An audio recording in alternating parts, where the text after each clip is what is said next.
বগুড়া শিবগঞ্জে শিয়া মসজিদে হামলা চালায় ৩ দুর্বৃত্ত। হতাহতের ঘটনায় এলাকায় আতঙ্ক। নিরাপত্তা নিশ্চিত করার দাবি শিয়া সম্প্রদায়ের।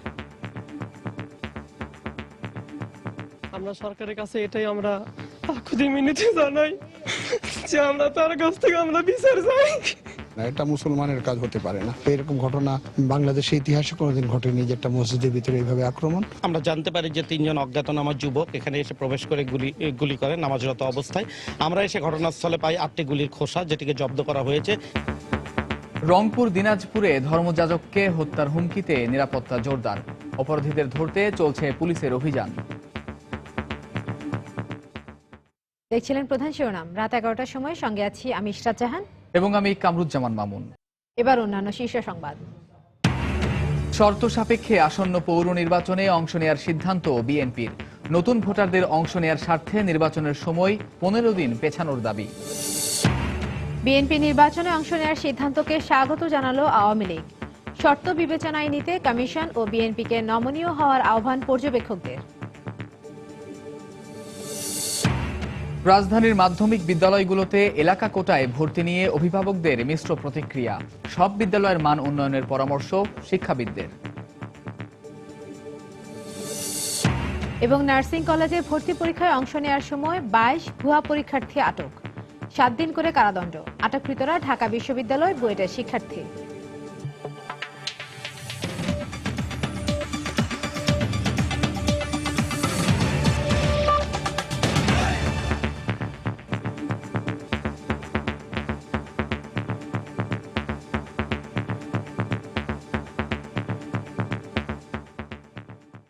বগুড়ার শিবগঞ্জে শিয়া মসজিদে হামলা চালায় 3 দুর্বৃত্ত।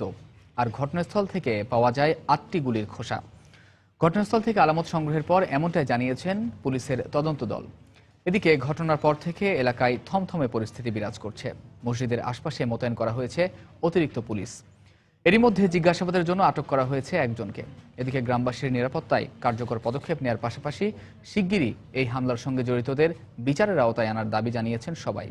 বগুড়া থেকে আরো জানাচ্ছেন সজল দাস।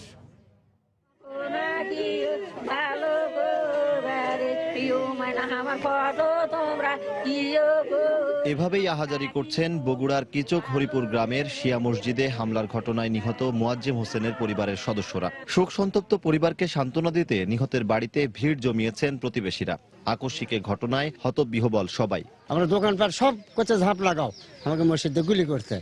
এই পর্যন্ত আসে দেখি টেনে বার করতেছে, নিয়ে যাচ্ছে। এই দেখি অত্র এলাকার কিছু লোক এর বিরোধিতা করছে এবং এদের আমাদের মিছিল মিটিং এ বাধা সৃষ্টি করছে। এরাই এই কাজটা করতে পারে। মসজিদে হামলার ঘটনায় আতঙ্ক বিরাজ করছে এলাকার মধ্যেও। গ্রামবাসীর নিরাপত্তায় কার্যকর পদক্ষেপ গ্রহণের পাশাপাশি শিগগিরই নৃশংস হামলাকারীদের আটক করে বিচারের আওতায় আনার দাবি গ্রামবাসীর। আমরা সরকারের কাছে এটাই আমরা আকুতি মিনতি জানাই যে আমরা তার কাছ থেকে আমরা বিচার চাই। মুসলমানদের ঐক্য বিনষ্ট করার একটা চেষ্টা, এটা তো কোনো ক্রমে ইসলামেতে লাভবান হবে না। এটা মুসলমানের কাজ হতে পারে না। এদিকে দুর্ঘটনার পর থেকেই ঘটনাস্থলে মোতায়েন করা হয়েছে অতিরিক্ত পুলিশ ও র্যাবের সদস্য। সকাল 10:30টার দিকে ঘটনাস্থলে আসে police bureau of investigation PBR সদস্যরা। পুরো ঘটনা তদন্তে কাজ শুরু করেছে তারা। আমরা জানতে পারি যে 3 জন অজ্ঞাতনামা যুবক এখানে এসে প্রবেশ করে গুলি করে নামাজরত অবস্থায়। আমরা এসে ঘটনাস্থলে পাই 8টি গুলির খোসা, যেটিকে জব্দ করা হয়েছে। এটা পরিকল্পিত ঘটনা, এতে কোনো সন্দেহ নাই। কারণ এইভাবে এই অজপাড়া গ্রামে একটা মসজিদ, সেটাকে টার্গেট করে বাইরে থেকে অতর্কিত ফায়ার করে কয়েক সেকেন্ডের মধ্যে তারা চলে গেছে। এই ঘটনাটাকে আমরা এইভাবেই একটা সিঙ্গেল ঘটনা হিসেবে তদন্ত করব। যদি তদন্তকালে এর সাথে যোগসূত্র আসে সেটাও আমরা দেখব। পবিত্র মসজিদ প্রাঙ্গণে এমন হামলা কোনোভাবেই মেনে নিতে পারছেন না এলাকার কেউই। বগুড়ার কিচক হরিপুর গ্রামের এই মসজিদটি এখনো বহন করছে নৃশংস হামলার সেই চিত্র। এই গ্রামের বাসিন্দারা বলছেন পবিত্র মসজিদে এমন নৃশংস হামলা কোনোভাবেই গ্রহণযোগ্য নয়। আর তাই তাদের দাবি খুব শিগগিরই যেন এই দুর্বৃত্তদের বিচারের আওতায় আনা হয়। বগুড়ার কিচক হরিপুর গ্রাম থেকে সজল দাস, সময় সংবাদ। বগুড়ায় শিয়া মসজিদে হামলার ঘটনার দায় স্বীকার করে বিবৃতি দিয়েছে আইএস। গতরাতে হামলার পরপরই আইএসের স্বীকারোক্তি দিয়ে পাঠানো বিবৃতিটি প্রকাশ করে জঙ্গিবাদ নিয়ে কাজ করা যুক্তরাষ্ট্রভিত্তিক ওয়েবসাইট সাইট ইন্টেলিজেন্স গ্রুপ। প্রকাশিত বিবৃতিতে বলা হয়, বাংলাদেশের বগুড়ায় শিয়া মসজিদে যে হামলার ঘটনা ঘটেছে সেই হামলায় জড়িত রয়েছে আইএসের সদস্যরা।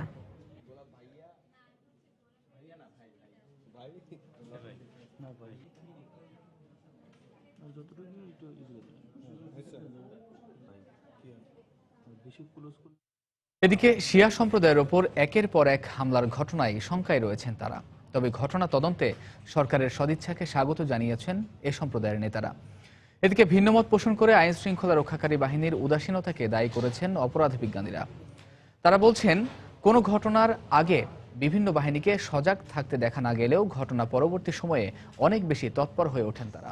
রিপোর্ট সাইফুল ইসলাম জুয়েলের। বৃহস্পতিবার বগুড়ার শিবগঞ্জের একটি শিয়া মসজিদে নামাজের সময় মুসল্লিদের উপর হামলার ঘটনায় আবারও আলোচনায় আসে শিয়া সম্প্রদায়। এর আগে হামলা হয়েছিল গত 9 মহরম পবিত্র আশুরার আগের রাতে। হঠাৎ করেই নির্দিষ্ট এ সম্প্রদায়ের উপর হামলার মাধ্যমে দেশকে অস্থিতিশীল করার চেষ্টা করা হচ্ছে বলে মনে করেন ধর্মীয় নেতারা। বাড়ি থেকে এসে হামলা করে নামাজি ভাইকে হত্যা করে, তাহলে অর্থ কি বোঝায়? সে কি নামাজ পড়তে দিতে চায় না, নামাজের সপক্ষে সে করতেছে না বিপক্ষে করতেছে, এটাই বুঝতে হবে। তো আমরা মনে করি যে আজকে যারা আমাদের শিয়া সম্প্রদায়ের বিরুদ্ধে যুদ্ধে লিপ্ত, অর্থাৎ তাদের বোধগম্য হতেছে না, শঙ্কামুক্ত তো কেউ বলতে পারে না। তারপরে আমরা মনে করি যে সরকার যথেষ্ট চেষ্টা করতেছে। হোসেনি দালানে হামলার ঘটনার পরিকল্পনাকারী সহ বেশ কয়েকজনকে আটক করেছে গোয়েন্দা পুলিশ। তবে পুলিশের দাবি মূল পরিকল্পনাকারী বন্দুকযুদ্ধে নিহত হয়েছে। পরিকল্পনাকারী জীবিত থাকলে এ বিষয়ে আরো তথ্য পাওয়া যেত, এমনটাই মনে করেন শিয়া নেতারা। মূল যে পরিকল্পনাকারী মারা গেছে সে যদি জীবিত থাকতো অবশ্যই জানতে পারতাম যে কারা এই ঘটনা ঘটিয়েছে, কারা করতেছে, আরও কারা কারা জড়িত আছে, ভবিষ্যতে তারা এই ঘটনা ঘটাবে কিনা, সারা বাংলাদেশে তাদের নেটওয়ার্ক কি, সব আমরা জানতে পারতাম। তো এখন সে মারা গেছে, এখন তো আর জানার প্রশ্ন আসতেছে না। এক্ষেত্রে আইন শৃঙ্খলা রক্ষাকারী বাহিনীকে আরো সজাগ হওয়ার পরামর্শ অপরাধ বিজ্ঞানীদের। যখন একজন মূল পরিকল্পনাকারী বন্দুকযুদ্ধে মারা যায়, তখন কিন্তু আমরা বুঝতে পারি যে আসল ব্যক্তি কিংবা আসল ব্যক্তিবর্গকে আড়াল করার জন্য এটা করা হচ্ছে। বন্দুকযুদ্ধ কিংবা ক্রস ফায়ার কিংবা এক্সট্রা জুডিশিয়াল কিলিং যেগুলো করা হয়, মানে ঘটনা সবই একই গল্প। এবং এই সন্ত্রাসী কিন্তু আপনার পুলিশের হেফাজতে ছিল কিংবা র্যাবের হেফাজতে ছিল। হ্যাঁ, সুতরাং এটা কোনো সমাধান না। এদিকে বগুড়ায় শিয়াদের উপর হামলার পর রাজধানীর হোসেনি দালান এলাকায়ও নিরাপত্তা জোরদার করেছে পুলিশ। সাইফুল ইসলাম জুয়েল, সময় সংবাদ, ঢাকা। শর্ত সাপেক্ষে আসন্ন পৌরসভা নির্বাচনে অংশ নেয়ার ঘোষণা দিয়েছে বিএনপি। সকালে নয়াপল্টনে দলের কেন্দ্রীয় কার্যালয়ে সংবাদ সম্মেলনে এই সিদ্ধান্ত ঘোষণা করেন দলের মুখপাত্র ও আন্তর্জাতিক বিষয়ক সম্পাদক আসাদুজ্জামান রিপন। নতুন ভোটারদের এই নির্বাচনে অন্তর্ভুক্ত করতে পুনঃ তফসিলের মাধ্যমে নির্বাচন 15 দিন পেছানোর দাবি জানিয়েছে দলটি। প্রথমবারের মতো দলীয় প্রতীকে পৌরসভা নির্বাচনের তফসিল ঘোষণার পর এ ব্যাপারে সিদ্ধান্ত নিতে বুধবার রাতে গুলশানে দলের শীর্ষ নেতাদের নিয়ে বৈঠকে বসেন বিএনপি চেয়ারপারসন বেগম খালেদা জিয়া। পরদিন 20 দলীয় জোটের শীর্ষ নেতাদের নিয়ে একই স্থানে আরেকটি বৈঠক করেন তিনি। এ দুটি বৈঠক শেষে নির্বাচনে অংশ নেয়ার বিষয়টি পরিষ্কার করেনি বিএনপি। শুক্রবার সকালে নয়াপল্টনে এ নিয়ে আনুষ্ঠানিক সংবাদ সম্মেলন করে সব জল্পনা কল্পনার অবসান ঘটায় দলটি। শুধুমাত্র গণতান্ত্রিক প্রক্রিয়াকে বিপর্যয়ের হাত থেকে রক্ষা করার জন্য এই নির্বাচন আমাদের দল শর্ত সাপেক্ষে অংশগ্রহণ করার সিদ্ধান্ত নিয়েছে। নতুন 50 লক্ষ ভোটার যারা ভোটার তালিকা অন্তর্ভুক্ত হতে যাচ্ছেন, তাদের জীবনের প্রথমবারের মতো ভোটাধিকার প্রয়োগ করার একটি সুযোগ দেওয়া উচিত।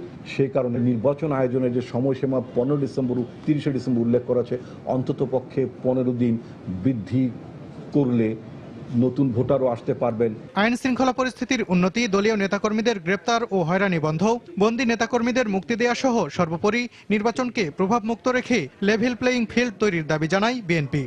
আমরা দাবি করছি যে সমস্ত পৌরসভাগুলোতে নির্বাচন অনুষ্ঠিত হচ্ছে, সংশ্লিষ্ট এলাকার ওসি, ইউএনও এদেরকে আমরা বদলি করার জন্য আমাদের পর্যবেক্ষণে আমরা তুলে ধরেছি। মনোনয়নপত্র তোলা ও জমাদান নির্বিঘ্ন করার পাশাপাশি পর্যবেক্ষক নিয়োগে স্বচ্ছতা প্রদর্শনের জন্য সংবাদ সম্মেলন থেকে নির্বাচন কমিশনকে তাগিদ দিয়েছে বিএনপি। সালাউদ্দিন সুমন, সময় সংবাদ, ঢাকা। স্থানীয় সরকার নির্বাচনে বিএনপির অংশ নেওয়ার সিদ্ধান্তকে স্বাগত জানিয়েছে আওয়ামী লীগ। দলটির নেতারা বলছেন, পৌরসভা নির্বাচনে বিএনপি অংশ নেওয়ার সিদ্ধান্ত প্রমাণ করে বর্তমান সরকারের আমলে সুষ্ঠু নির্বাচন সম্ভব। বিচ্ছিন্ন সন্ত্রাসী ঘটনা ঘটিয়ে দেশকে অস্থিতিশীল করতে চাইলে তাদের দমনে সরকার জিরো টলারেন্স দেখাবে বলে হুঁশিয়ারি দিয়েছেন তারা। সকালে বিভিন্ন অনুষ্ঠানে আওয়ামী লীগ নেতারা বক্তব্য রাখেন। শুক্রবার সকালে শিল্পকলা একাডেমিতে আয়োজিত এক আলোচনা সভায় আওয়ামী লীগ নেতারা বলেন, তাজিয়া মিছিল আর শিয়া মসজিদে হামলার ঘটনা একই সূত্রে গাঁথা। পৌরসভা নির্বাচনে বিএনপির অংশগ্রহণের সিদ্ধান্তকে ইতিবাচক মন্তব্য করে তারা মাঝপথে নির্বাচন থেকে বিএনপিকে সরে না যেতে অনুরোধ করেন। মাঝপথে আবার নির্বাচনের লড়াই থেকে পালিয়ে যাবেন না, এই মানসিকতা পালিয়ে যাবেন, সেই মানসিকতা নির্বাচনে অংশগ্রহণ করবেন না। বগুড়া শিয়া মসজিদে হামলা হয়েছে, এর আগে বিদেশি নাগরিকদের হত্যা করার ঘটনা, তাজিয়া মিছিলে হামলা, পুলিশের উপর হামলা, এগুলো কিন্তু বিচ্ছিন্ন ঘটনা নয়। সরকার জঙ্গি দমনে, সন্ত্রাসীদের দমনে জিরো টলারেন্স, কোনো রকম ছাড় দেওয়া হবে না। আশা করব এইভাবে নির্বাচনে অংশগ্রহণ করার মধ্য দিয়ে তারা বোমারু রাজনীতির হাত থেকে নিজেদের রাজনীতিকে বের করে আনবে। এদিকে শহীদ ডাক্তার মিলন দিবস উপলক্ষে ঢাকা মেডিকেলে আলোচনা সভার আয়োজন করে বাংলাদেশ মেডিকেল অ্যাসোসিয়েশন। অনুষ্ঠান শেষে সময় সংবাদের সঙ্গে আলাপকালে আওয়ামী লীগের সভাপতি মণ্ডলীর সদস্য ও স্বাস্থ্যমন্ত্রী মোহাম্মদ নাসিম বলেন, বিএনপির পৌরসভা নির্বাচন পেছানোর দাবি নির্বাচন কমিশনের এখতিয়ারভুক্ত। বিএনপির ধারা থেকে সরে যে জ্বালাপোড়া রাজনীতি করে দিয়ে ক্ষতিগ্রস্ত হয়েছে। বিএনপি থাকা উচিত। নির্বাচন কমিশনের কাছে যে কোনো বিষয়ে কেউ আলোচনা করতে পারে, নির্বাচন কমিশন এভাবে সিদ্ধান্ত নেবে, ব্যাপারে তো আমার কিছু বলার নেই। একটি বিশেষ মহল বাংলাদেশকে নিয়ে চক্রান্তে লিপ্ত হয়েছে এমন দাবি করে স্বাস্থ্যমন্ত্রী অনুষ্ঠানে সকল অশুভ শক্তির বিরুদ্ধে ঐক্যবদ্ধ হতে জনগণের প্রতি আহ্বান জানান। তাহসিনা জেসি, সময় সংবাদ, ঢাকা। আসন্ন পৌরসভা নির্বাচনে বিএনপির অংশ নেওয়ার সিদ্ধান্তকে স্বাগত জানিয়েছেন নির্বাচন পর্যবেক্ষক সংস্থা ব্রতির প্রধান নির্বাহী শারমিন মুর্শিদ। নির্বাচনে অংশ নেওয়ার বিষয় ঘোষণার পর দুপুরে তাৎক্ষণিক প্রতিক্রিয়ায় সময় সংবাদকে একথা বলেন তিনি। এ সময় তিনি সত্য বিবেচনায় নিতে নির্বাচন কমিশন এবং বিএনপিকে ইতিবাচক মনোভাব দেখানোর আহ্বান জানান। বিএনপির এই সিদ্ধান্তটাকে স্বাগত জানানো উচিত। নির্বাচন কমিশনের মানসিকতা হওয়া উচিত যে একটি বড় বিরোধী দল তাদের শর্তের যৌক্তিকতাটা বিবেচনায় নিয়ে দেখা যে এটাকে কোনোভাবে স্পেস দেওয়া যায় কিনা। আমি মনে করি যে বিরোধী দলকেও ভাবতে হবে যে কোনো কারণে যুক্তিসঙ্গতভাবেই যদি এটা নির্বাচন কমিশন না অল্টার করতে পারে, না পিছোতে পারে, তাহলেও যেন তারা অংশগ্রহণ করে, এই মানসিকতাটা যেন তাদের ভেতরে থাকে। এদিকে পৌরসভা নির্বাচনকে ঘিরে এরই মধ্যে শুরু হয়ে গেছে সম্ভাব্য মেয়র ও কাউন্সিলর প্রার্থীদের প্রস্তুতি। জনগণের জন্য কাজ করার প্রতিশ্রুতি দিয়ে তারা আশা করছেন দলের মনোনয়ন পাবেন। আর সাধারণ মানুষ বলছেন, দলীয় প্রতীকে বা নির্দলীয় যেভাবেই নির্বাচন হোক না কেন তাদের পছন্দের প্রার্থীকেই ভোট দেবেন। সাফার ঘুরে এসে আরও জানাচ্ছেন তাফসির বাবু। ভোটের এখনো প্রায় এক মাস বাকি থাকলেও নির্বাচনী হাওয়া বইতে শুরু করেছে পৌর এলাকাগুলোতে। দলীয় সমর্থন নিশ্চিত না হলেও ভোটারদের কাছে ছুটতে শুরু করেছেন সম্ভাব্য মেয়র প্রার্থীরা। নির্বাচনী মাঠে তৎপরতা দেখিয়ে আশা করছেন দলের সমর্থন শেষ পর্যন্ত আসবে তারই পক্ষে।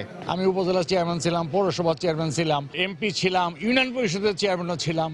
এই সমস্ত দিক বিশ্লেষণ করলে হয়তো আমাকে বাদ দিয়ে আর কাউকে দেবে আমার মনে হয় না। এখানে কিন্তু সব দলের, মতের, ধর্মের, বর্ণের মানুষের সেবা দিতে হবে যে লোকটা বসবে। এখানে একজন রাজনৈতিক দলের লোক যদি বসে যায়, সে যদি দলীয়করণ করে ফেলে, তাহলে কিন্তু মানুষের আশা আকাঙ্ক্ষার প্রতিফলন ঘটবে না।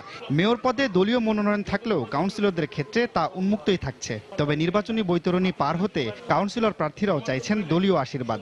নির্বাচনী পরিবেশ নিয়েও আশঙ্কা রয়েছে কারো কারো মধ্যে। অনিয়ম, দুর্নীতি, সঠিক বিচার আচার কোনো কিছু নাই।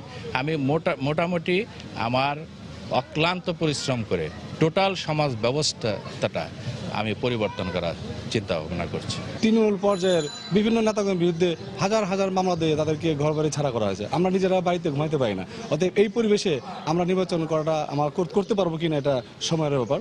ভোটাররা বলছেন নির্বাচনে দলের প্রভাব থাকলেও চূড়ান্ত বিচারে যোগ্য প্রার্থী দেখেই ভোট দেবেন তারা। দলের আর অদলের নাই, মনে করেন আমাদের যে ন্যায্য আমরা তারই ভোট দেব। পুলিশ, র্যাব ওরা যদি ঘাট ভালোভাবে দেয় তাহলে যে জায়গা ভোট দিবে ওই জায়গাতে কোনো সমস্যা হবে না। সুন্দর সুষ্ঠুভাবে যে মহল্লা পরিচালনা করতে পারবে তাকে আমাদের দরকার। যে দলেরই হোক, যোগ্যতাটা হলো মেন জিনিস। এবছর 234টি পৌরসভায় মেয়র ও কাউন্সিলর পদে নির্বাচন হচ্ছে। তফসিল অনুযায়ী ভোট হবে 30 ডিসেম্বর। তাফসির বাবু, সময় সংবাদ, সাফার, ঢাকা। রাত 11টার সময় আরও থাকছে। রাজধানীতে কবর থেকে জাপানি নাগরিক হিরোই মেয়ে তার মরদেহ উত্তোলন। মৃত্যু রহস্য উদ্ঘাটনে ডিএনএ পরীক্ষার জন্য নমুনা সংগ্রহ। এবং ভারতের মুম্বাইয়ে গণধর্ষণের শিকার এক স্কুল ছাত্রী, ভিডিও চিত্র সামাজিক যোগাযোগ মাধ্যমে প্রচার, অভিযোগে 4 সহপাঠী গ্রেফতার। রাজধানীতে প্রথমবারের মতো প্রথম শ্রেণী থেকে দশম শ্রেণী পর্যন্ত সব শ্রেণীতে 40% এলাকা কোটা রেখে ভর্তি কার্যক্রম শুরু করেছে মাধ্যমিক বিদ্যালয়গুলো। এতে মিশ্র প্রতিক্রিয়া জানিয়েছেন অভিভাবকরা। এক্ষেত্রে শিক্ষা মন্ত্রণালয়ের নির্দেশনা বাস্তবায়নে সব ধরনের সহযোগিতার আশ্বাস দিয়েছে শিক্ষা অধিদপ্তর। তবে এমন সিদ্ধান্তকে স্বাগত জানালেও সব বিদ্যালয়ের মান উন্নয়নের ওপরই জোর দিলেন শিক্ষাবিদরা।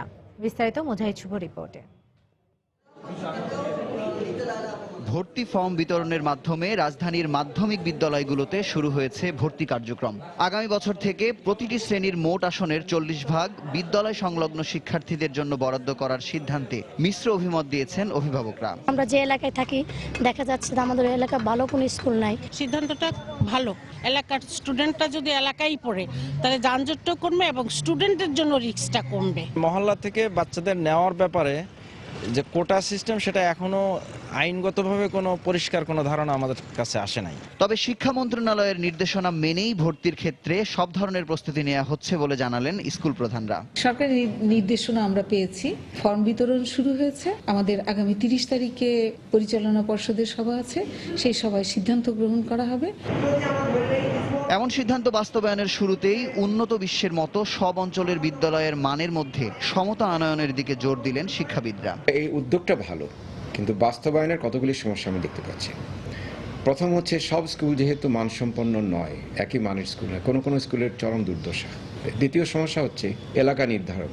এদিকে এগুলো একটা সুবিধা হবে, একটা চাপ বাড়বে প্রত্যেকটা স্কুলকে মানসম্পন্ন করার জন্য। সীমানা নির্ধারণ সংক্রান্ত সমস্যা সমাধানের সব দিক বিবেচনায় রেখে ভর্তির ক্ষেত্রে সরকারি ও বেসরকারি বিদ্যালয়গুলোকে সহযোগিতা করা হচ্ছে বলে দাবি শিক্ষা অধিদপ্তরের। সরকারি স্কুলদের জন্য সীমানা নির্ধারণ করছি আমরা যে থানা ভিত্তিক হবে, যেহেতু স্কুলের সংখ্যা কম, আর বেসরকারি স্কুলের সংখ্যা যেহেতু বেশি, তারা ওয়ার্ড ভিত্তিক যাতে সীমানা নির্ধারণ করে সেভাবে আমরা বলে দিয়েছি। নতুন এই উদ্যোগ মানসম্পন্ন স্কুলগুলোকে সুনাম ধরে রাখার পাশাপাশি পিছিয়ে পড়া স্কুলগুলোকে মান উন্নয়নে উদ্যোগী করবে বলে অভিমত স্কুল প্রধান সহ শিক্ষাবিদদের। মুজাহিদ শুভ, সময় সংবাদ, ঢাকা। রাজধানীর উত্তরায় জাপানি নাগরিক হিরোই মিয়াতার মরদেহ থেকে ডিএনএ পরীক্ষার জন্য নমুনা সংগ্রহ করেছেন ফরেনসিক বিভাগের চিকিৎসকরা। ময়নাতদন্তকারী চিকিৎসক জানিয়েছেন, মরদেহ গলে যাওয়ায় তাৎক্ষণিকভাবে মৃত্যুর কারণ জানা যায়নি। রাসায়নিক পরীক্ষার ফলাফল পেলে মৃত্যুর কারণ নিশ্চিত হওয়া যাবে বলে জানিয়েছেন তারা। ভোর 6টার দিকে উত্তরায় 12 নম্বর সেক্টরের কবরস্থান থেকে নির্বাহী ম্যাজিস্ট্রেটের উপস্থিতিতে মৃতদেহ কবর থেকে তোলা হয়। পরে মরদেহ ময়নাতদন্তের জন্য ঢাকা মেডিকেল কলেজ হাসপাতালে নেওয়া হয়। গত 19 নভেম্বর উত্তরা পূর্ব থানায় জাপানি নাগরিক হিরোই মিয়াতা নিখোঁজ রয়েছেন বলে জাপানি দূতাবাসের পক্ষ থেকে একটি সাধারণ ডায়েরি করা হয়। পরে রোববার রাতে একটি হত্যা মামলা দায়ের করে পুলিশ। বডি ডিকম্পোজ ছিল, ডিসকম্পোজ থাকার দরুন বাহ্যিকভাবে কোনো আঘাতের ডিটেক্ট করা যায়নি। পুলিশ আমাদের কাছে জানতে চেয়েছে ধর্ষিত হয়েছে কিনা, ওইটার জন্য আমরা হাই ভ্যাজিনাল সোয়াব পিকআপ করেছি। তারপরে পাশাপাশি আমরা ডিএনএ স্যাম্পলের জন্য মুলার টিথ এবং পা থেকে এবং হাত থেকে আমরা নখের স্যাম্পল কালেক্ট করছি। কালেক্ট করে এগুলি আমরা প্রিজার্ভ করে আমরা পুলিশকে দিয়ে দিব ডিএনএ প্রোফাইলিংয়ের জন্য। আর পাশাপাশি আমরা বিছারা প্রিজার্ভ করেছি এবং ওই বিছারা এবং হার্ট প্রিজার্ভ করছি। হার্ট আমরা হিস্টোপ্যাথির জন্য পাঠাচ্ছি, আর বিছারা আমরা কেমিক্যাল অ্যানালাইসিসের জন্য পাঠাবো। এই সবগুলা রিপোর্ট যখন আমাদের কাছে আসবে তখন আমরা ওই রিপোর্টগুলো এবং আমাদের অটোপসি ফাইন্ডিংস আমরা পর্যালোচনা করে তখন আমরা একটা চূড়ান্ত মতামতে যাইতে পারবো আর কি। রংপুরে ও দিনাজপুরে ধর্মযাজকদের হত্যার হুমকির ঘটনায় জোরদার করা হয়েছে নিরাপত্তা ব্যবস্থা। তবে তা যথেষ্ট নয় বলে দাবি করেছেন রংপুর আঞ্চলিক ব্যাপটিস্ট চার্চের ফাদার রেভারেন্ড বার্নাবাস হেমব্রম। এদিকে হত্যার হুমকির ঘটনায় গতরাতে ফাদার রেভারেন্ড বাদী হয়ে কোতোয়ালি থানায় সাধারণ ডায়েরি করেছেন। রংপুর থেকে মানিক সরকার এবং দিনাজপুর থেকে গোলাম নবী দুলালের পাঠানো তথ্য ছবি নিয়ে ডেস্ক রিপোর্ট।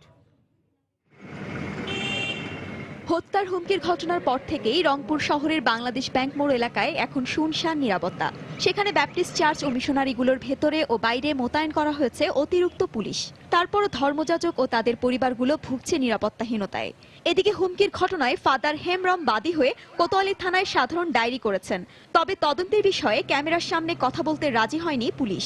10 জনকে যে চিঠি দিয়েছে মারার হুমকি এই ধরনের একটা হুমকি। তো এটা নিয়ে আমরা খুব বেশি চিন্তিত সবাই। যদিও আবার প্রশাসন আমাদের এখন এখানে নিরাপত্তা দিচ্ছেন, কিন্তু এটি যে যথেষ্ট সেটি না। এদিকে দিনাজপুরের বীরগঞ্জের ক্যাথলিক চার্চ ও এর আশেপাশের এলাকায়ও জোরদার করা হয়েছে নিরাপত্তা ব্যবস্থা।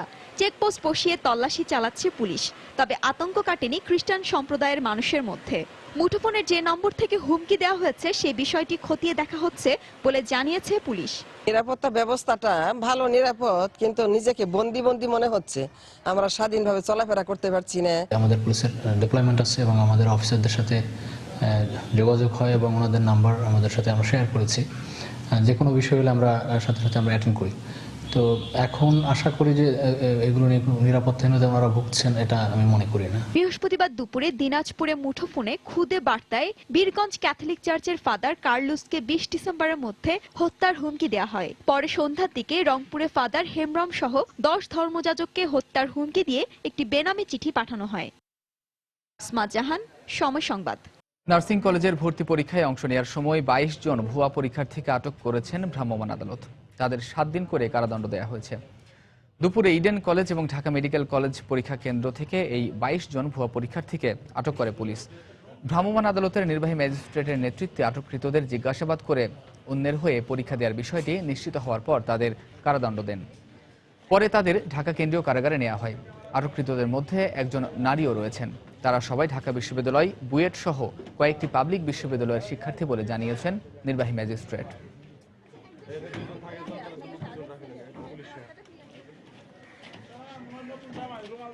অভিযোগটা ছিল যে তারা ভুয়া পরীক্ষার্থী হিসেবে পরীক্ষা দিতে আসছিল। 7 দিনের কারাদণ্ড দেওয়া হয়েছে। প্রত্যেকেই স্টুডেন্ট, এখনো first year second year student, public ইউনিভার্সিটির স্টুডেন্ট। ঢাকা ইউনিভার্সিটি আছে, টেক্সটাইলের আছে, ইন্টারমিডিয়েটের আছে ঢাকা কলেজ। গাইবান্ধার সুন্দরগঞ্জে প্রাথমিক সমাপনী পরীক্ষায় অংশ নেওয়ার সময় 19 জন ভুয়া পরীক্ষার্থীকে বহিষ্কার করা হয়েছে। তাদের মধ্যে কলেজ পড়ুয়া এক ছাত্রীকে 2000 টাকা জরিমানাও করেছেন ভ্রাম্যমাণ আদালত। কর্মকর্তারা বলছেন, অস্তিত্বহীন বেসরকারি শিক্ষা প্রতিষ্ঠানের অনুমোদন পেতে শিক্ষকরা অসৎ এ পন্থা অবলম্বন করছেন। তবে তাদের বিরুদ্ধে পদক্ষেপ নেওয়ার আশ্বাস দিয়েছেন সংশ্লিষ্টরা। ওবায়দুল ইসলামের ক্যামেরায় গাইবান্ধা থেকে আরও জানাচ্ছেন হেদায়েতুল ইসলাম বাবু। গাইবান্ধার সুন্দরগঞ্জ উপজেলার বাজারপাড়া সরকারি প্রাথমিক বিদ্যালয় কেন্দ্রে পিএসসির ইসলাম ও নৈতিক শিক্ষা পরীক্ষায় অংশ নেয় নলডাঙ্গা ডিগ্রি কলেজের 11দশ শ্রেণীর এক ছাত্রী। একইভাবে ওই কেন্দ্র সহ পার্শ্ববর্তী ধোপাডাঙ্গা সরকারি প্রাথমিক বিদ্যালয়ে অনুষ্ঠিত পরীক্ষায় অংশ নেয় 19 জন ভুয়া পরীক্ষার্থী। উপজেলা নির্বাহী কর্মকর্তার অভিযানে ধরা পড়ার পর তাদের স্বীকারোক্তিতে বেরিয়ে আসে অনেক তথ্য। প্রধান শিক্ষক মনিরুজ্জামান, তার সহযোগিতায় আমি এখানে এসেছি। আমি হলো নলডাঙ্গা ডিগ্রি কলেজে ফার্স্ট ইয়ার। ওই স্কুলের প্রধান শিক্ষক বা প্রধান মালিক তিনি আমাকে বলেছে পরীক্ষা দিতে, আমি অবশ্য পরীক্ষা দিতে চাইনি। অভিযুক্ত একটি শিক্ষা প্রতিষ্ঠানের পরিচালনা কমিটির এই সভাপতির দাবি, শিক্ষা কর্মকর্তাদের সহযোগিতায় এসব কর্মকাণ্ড পরিচালিত হচ্ছে। নতুন স্কুলগুলো যেগুলো স্কুলের জায়গা নাই, জমি নাই, অথচ এরা মিটিং করে এগুলো টাকার লোভে এই স্কুলগুলো এখান থেকে পাঠিয়ে দিচ্ছে। কিছু দুষ্কৃতী লোক এদের সঙ্গে সম্পৃক্ত আছে। এই অবস্থায় অভিযুক্ত পরীক্ষার্থীদের বহিষ্কারের পাশাপাশি সংশ্লিষ্ট শিক্ষা প্রতিষ্ঠানের শিক্ষক ও কর্মকর্তাদের বিরুদ্ধে আইনগত ব্যবস্থা নেওয়ার আশ্বাস দিলেন কর্মকর্তারা। স্কুলের প্রধান শিক্ষক, ম্যানেজিং কমিটির সভাপতি, তাদেরকে আমরা পেয়ে আমরা যথাযথ আইনানুগ ব্যবস্থা নেব। ডিপার্টমেন্টালি এই স্কুলগুলো যাতে এরা অনুদান না পায়, এমপিভুক্ত না হয়, ভবিষ্যতে সরকারি হতে না পারে, উপজেলা নির্বাহী অফিসার মহোদয়ের সাথে পরামর্শ করি সেটা করব। সুন্দরগঞ্জ উপজেলায় 19টি কেন্দ্রে অনুষ্ঠিত প্রাথমিক শিক্ষা সমাপনী পরীক্ষায় পরীক্ষার্থীর সংখ্যা 12,906 জন। হেদায়েতুল ইসলাম বাবু, সময় সংবাদ, গাইবান্ধা।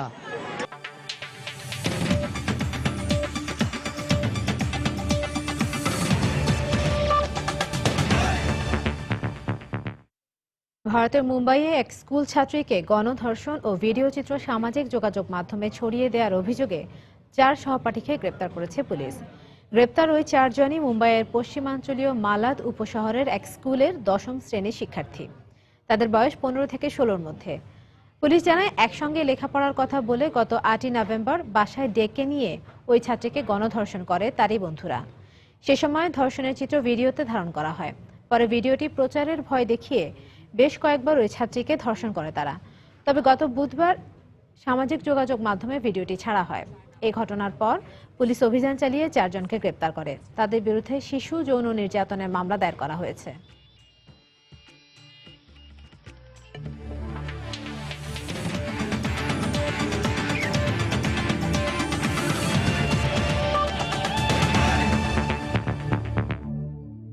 বিপিএল এর খবর। রংপুর রাইডার্সকে হারিয়ে পয়েন্ট টেবিলের শীর্ষে উঠে এলো কুমিল্লা ভিক্টোরিয়ান্স। দিনের প্রথম ম্যাচে কুমিল্লা 9 উইকেট হারিয়েছে রংপুরকে। মিরপুরে টস হেরে কুলাসেকারার পেস আগ্রাসনে মাত্র 82 রানে গুটিয়ে যায় সাকিববিহীন রংপুর। জবাবে 49 বল হাতে রেখে 1 উইকেট হারিয়ে জয়ের বন্দরে পৌঁছে যায় কুমিল্লা। গেল ম্যাচে আম্পায়ারের সঙ্গে বাজে আচরণের কারণে 1 ম্যাচ নিষিদ্ধ হন রংপুরের আইকন সাকিব। তার পরিবর্তে এ ম্যাচে সুযোগ পান অলরাউন্ডার আবু জায়েদ। টস হেরে ব্যাট করতে নামা সাবধানী রাইডার্সের ব্যাটিং লাইন আপে প্রথম আঘাত হানেন কুলাসেকারা। দলীয় 9 রানে উদ্বোধনী ব্যাটসম্যান সৌম্যকে সাজঘরের পথ দেখান এই লঙ্কান পেসার। এরপরই শুরু হয় উইকেটের পতন। ব্যাটসম্যানদের যাওয়া আসার মাঝে এক প্রান্ত আগলে রেখে দলের পক্ষে সর্বোচ্চ 28 রান করেন মোহাম্মদ মিথুন। শেষের দিকে সাকলাইন সজীবের 11 রানের উপর ভর করে 82 রানের সংগ্রহ পায় রাইডার্স। জবাবে কুমিল্লাকে উড়ন্ত সূচনা এনে দেন ইমরুল কায়েস ও মাহমুদুল হাসান। দলীয় 29 ও ব্যক্তিগত 11 রানে মাহমুদুল সাজঘরে ফিরলেও মার্লন স্যামুয়েলসের অপরাজিত 42 রানের ঝোড়ো ইনিংসে সহজ জয় নিশ্চিত হয় কুমিল্লা ভিক্টোরিয়ান্সের।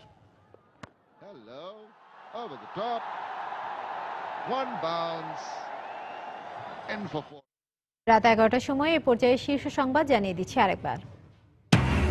বগুড়ার শিবগঞ্জে শিয়া মসজিদে হামলা চালায় 3 দুর্বৃত্ত। হতাহতের ঘটনায় এলাকায় আতঙ্ক, নিরাপত্তা নিশ্চিত করার দাবি শিয়া সম্প্রদায়ের। শর্ত সাপেক্ষে আসন্ন পৌর নির্বাচনে অংশ নেওয়ার সিদ্ধান্ত বিএনপির।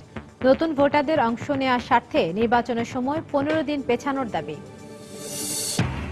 বিএনপির নির্বাচনে অংশ নেওয়ার সিদ্ধান্তকে স্বাগত জানালো আওয়ামী লীগ।